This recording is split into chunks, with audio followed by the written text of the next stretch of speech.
Namaste bachcho, welcome back to the chapter Cell, the fundamental unit of life. This chapter is also called as Cell, its structure and organization. At times कोई book में ये chapter का नाम लिखा होता है cell the unit of life. आज के हमारे इस बायोलॉजी क्लास में हम बात करने वाले हैं एंडोसिम्बायोट थियरी का.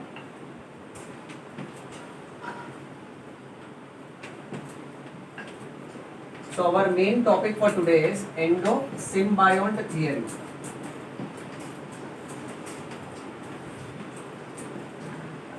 दोस्तों हमने हमारे दोस्तों नहीं बच्चों दोस्ती नहीं करने का, लेक्चर में ध्यान देने का बेटा. बच्चों हमने हमारे पिछले लेक्चर में माइटोकॉन्ड्रिया और क्लोरोप्लास्ट के बारे में काफी डिटेल में पढ़ा था. ओके, उस माइटोकॉन्ड्रिया और क्लोरोप्लास्ट से संबंधित उससे रिलेटेड ये एक थियरी है जिसे हम बोलते हैं एंडोसिम्बायोट थियरी. इस थियरी का दूसरा नाम है coexistence of a cell within a cell. वाह क्या इंग्लिश बोला है. coexistence of a cell within a cell, यानी एक सेल के अंदर दूसरा सेल साथ में coexist कर रहा है, उसके साथ में रह रहा है वहां पे. अब इसकी कहानी देखो कैसी है. कहानी शुरू होती है माइटोकॉन्ड्रिया और क्लोरोप्लास्ट से.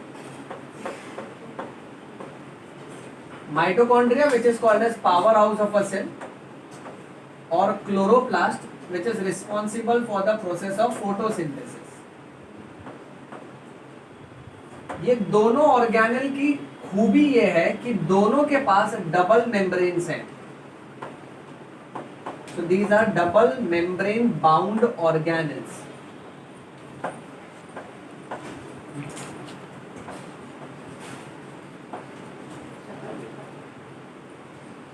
दोनों के पास अपना खुद का डीएनए और राइबोसोम्स होता है.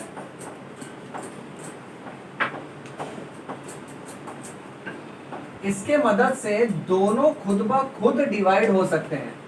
सो they can divide on its own.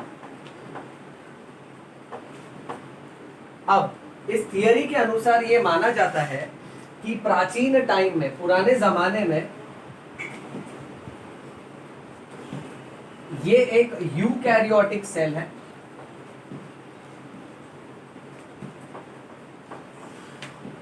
जिसने एक प्रोकैरियोटिक सेल को खा गया होगा. खा जाना यानी हाइफाई इंग्लिश में एनगल्फ किया होगा. सो पुराने जमाने में एक यूकैरियोटिक सेल ने कभी ना कभी एक प्रोकैरियोटिक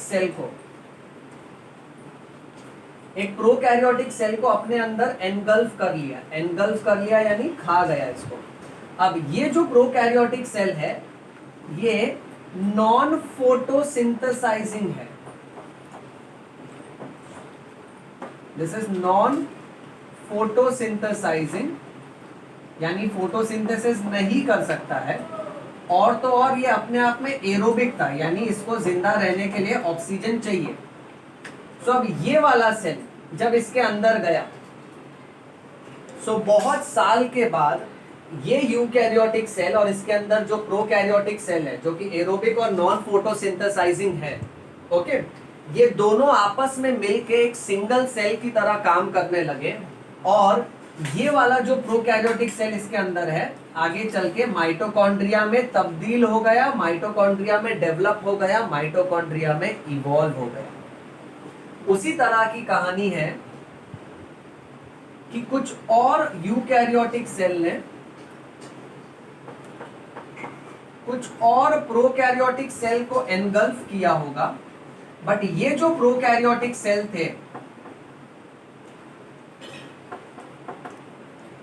अब की बार ये वाले प्रोकैरियोटिक सेल दे वर फोटोसिंथेसाइजिंग सेल, यानी ये फोटोसिंथेसिस कर पाते थे. ओके, इनको ये खा गया. फिर ये यूकैरियोटिक सेल और इनके अंदर जो प्रोकैरियोटिक सेल है वो दोनों साथ में मिलके they started living as a single cell. और आने वाले टाइम में ये क्लोरोप्लास्ट में तब्दील हो गया. सो इस तरह से एक सेल के अंदर एक इंडिविजुअल सेल को एग्जिस्ट करने लगा, को existence of a cell within a cell which is called as endosymbiont theory. इस तरह से माइटोकॉन्ड्रिया और क्लोरोप्लास्ट डेवलप हुए हैं, इवॉल्व हुए हैं, इस तरह से ये थियरी को माना जाता है। चलिए आगे बढ़ते हैं। अब हम चलेंगे नेक्स्ट सेल ऑर्गेनेल की तरफ, जिसका नाम है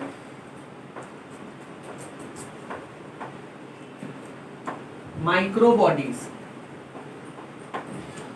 सर क्रो किधर है? हाँ क्रो उड़ रहा है बेटा, ये क्रो है।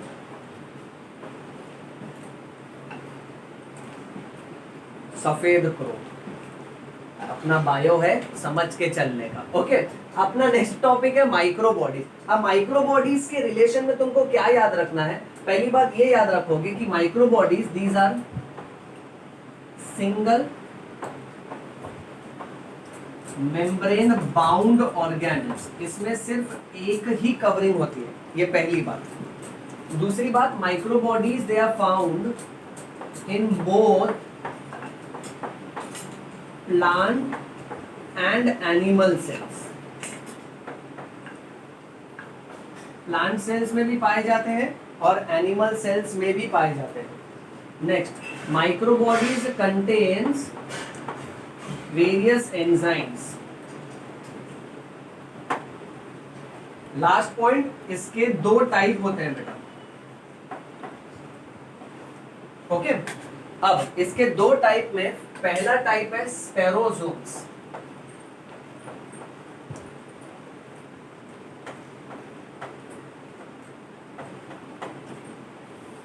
ओके, और बेटा दूसरा टाइप है पेरोक्सीजोम्स।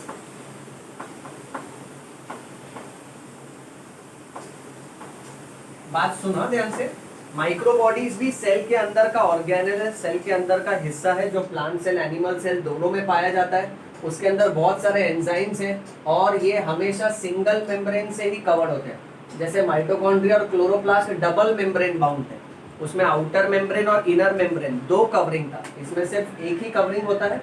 इसके दो टाइप है, पहला टाइप है स्पेरोजोम्स, सेकेंड टाइप है पेरोक्सीजोम्स। अब स्पेरोजोम्स में पहली बात हम लोग ये याद रखेंगे, these are found in cells which are involved in storage and synthesis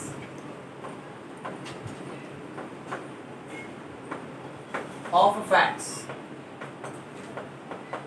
अब ऐसे सेल कहां देखने मिलेंगे? तो इसका एग्जांपल है एंडोस्पर्म ऑफ ऑयल सीड्स।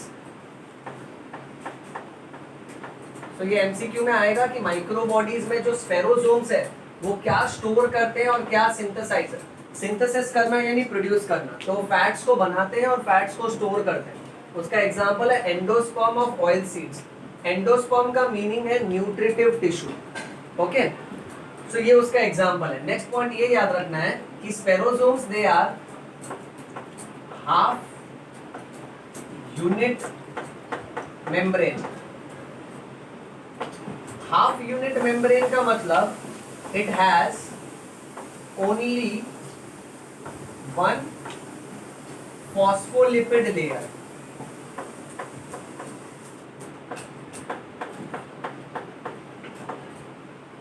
अब इसका कॉन्सेप्ट कैसा है? हमने क्या देखा था बेटा कि सेल मेम्ब्रेन में दो लेयर होता है फॉस्फोलिपिड का। ये एक लेयर जहां पर हेड और tell,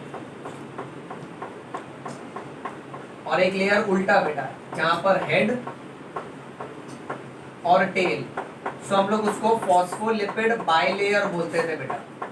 this is also called as Singer and Nicolson's model, also called as fluid mosaic model. हमने हमारे सेल मेम्ब्रेन के स्ट्रक्चर में ये पूरा का पूरा डिस्क्राइब किया है, प्रीवियस वीडियो देखो, डिटेल्ड लेक्चर है उसका। सो यूजुअली सेल मेम्ब्रेन में है ना ऐसा डबल लेयर होता है फॉस्फोलिपिड का, बट इसमें सिर्फ सिंगल लेयर ही होगा, यानी इतना ही है बेटा। Okay, so it has only one phospholipid layer, that is spherosomes. Moving to peroxisomes. अब पेरोक्सीजोम्स वो वाले ऑर्गेनेल्स हैं जो किसी भी सबस्ट्रेट से, सबस्ट्रेट यानी कोई भी केमिकल कंपाउंड, कोई भी सब्सटेंस, इनका काम क्या है? उसमें से ये लोग हाइड्रोजन निकाल लेते हैं। ओके, सो पेरोक्सिसोम किसी भी सबस्ट्रेट में से हाइड्रोजन को निकालते हैं। अच्छा, हाइड्रोजन निकालने के साथ साथ में ये हाइड्रोजन पेरोक्साइड बनाते हैं बेटा।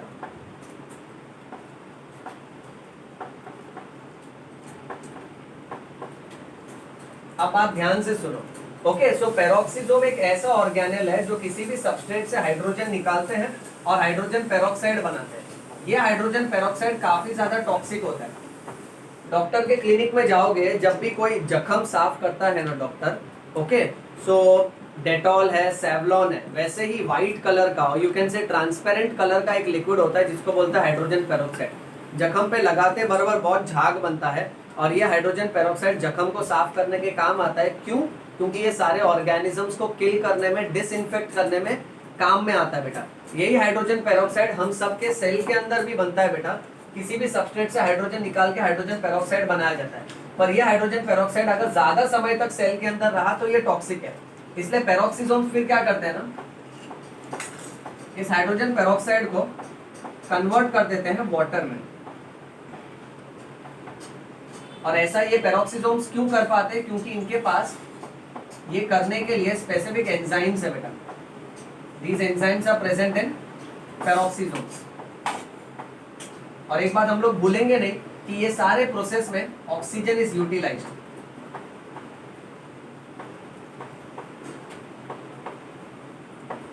Okay, fine. So that is about peroxisomes. Peroxisomes and peroxisomes which are a type of microbodies. आखिरी सेल ऑर्गेनल की तरफ चलते हैं जिसका नाम है ग्लाइऑक्सिसोम्स। ओके, अच्छा, अब ग्लाइऑक्सिसोम्स का सबसे पहले ना डायग्राम समझ के लो बेटा। ऐसा गोल होगा, एक सेंटर वाला पार्ट होगा उसका, बाकी पूरा जेली लाइक मटेरियल। तो बाहर की तरफ जो है उसको मेम्ब्रेन बोलते हैं। जो जेली लाइक मटेरियल है उसको मैट्रिक्स बोलते हैं। और जो एकदम बीचों बीच में उसको कोर बोलते हैं। ग्लाइऑक्सिसोम्स का काम क्या है? Glyoxysome is responsible for converting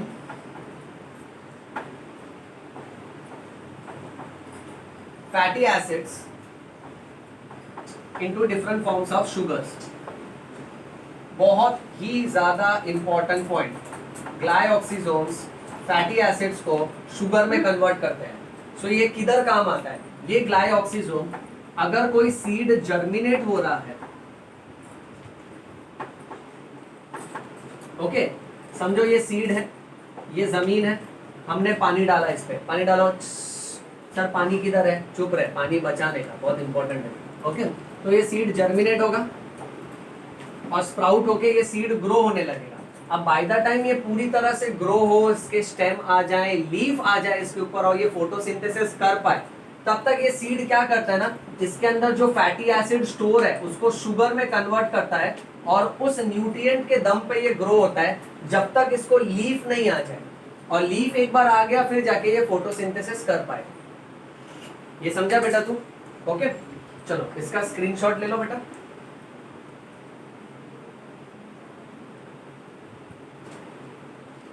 clear?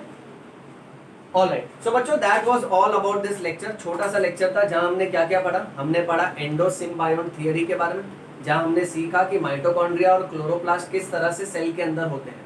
फिर हमने पढ़ा माइक्रोबॉडीज के बारे में, जहां माइक्रोबॉडीज के दो टाइप है। ओके, पहला टाइप स्पेरोसोम्स, सेकेंड टाइप पेरोक्सिसोम्स, और आखिर में हमने पढ़ा ग्लाइऑक्सिसोम्स के बारे में। मैं उम्मीद करता हूं कि तुमको ये लेक्चर समझ में आया है। इसके प्रॉपर नोट्स बनाओ, फिर जाके टेक्स्ट बुक रीड करो और एमसीक्यू सॉल्व करो। ओके, आने वाले लेक्चर्स में हम लोग और भी ज्यादा एक्स्ट्रा पॉइंट्स डिस्कस करेंगे धीरे धीरे। Till then read bio, bleed bio, yo yo bio.